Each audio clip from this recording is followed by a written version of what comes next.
What is up guys? Good afternoon sa inyong lahat at magandang buhay sa atin. Eto na nga pala, test na natin tong ECU. Napaklas ko na nga din pala yung kaha. Ito yung stock ECU natin. So, wait lang.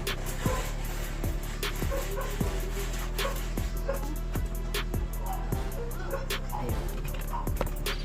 Alright. So, as you can see guys, parang kung talaga siya nung sa beach bike na ECU. So, ayun. So, ngayon, hindi pa natin kakabit yung switch. Hindi pa natin kakabit yung switch. Yung kakabit ko lang. Ito-test lang muna natin yung stock na apat na first step muna tayo. Yung pag ma-install lang yung data and then video ko naman yung pag mag-tune na ako. So, ito yung USB. Ito yung ECU. And ito yung adapter. So, itong mode niya, yun naman siya. So, nga pala, ito yung ECU.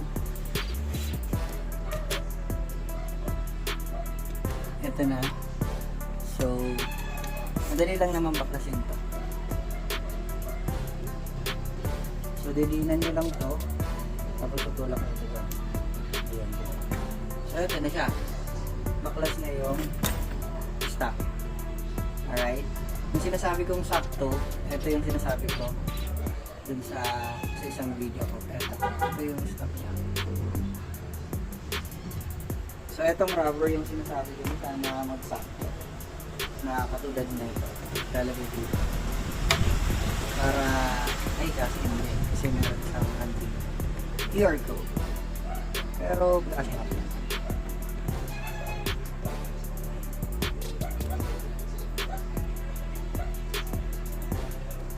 So, salpak ganun din.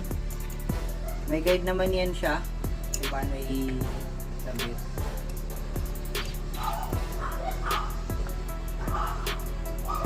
Ayan.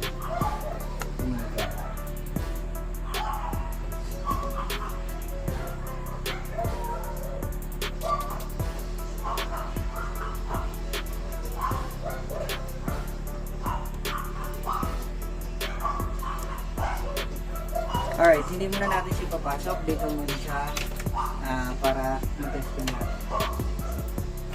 Yung sasalpak muna natin itong USB sa ating lapis or laptop.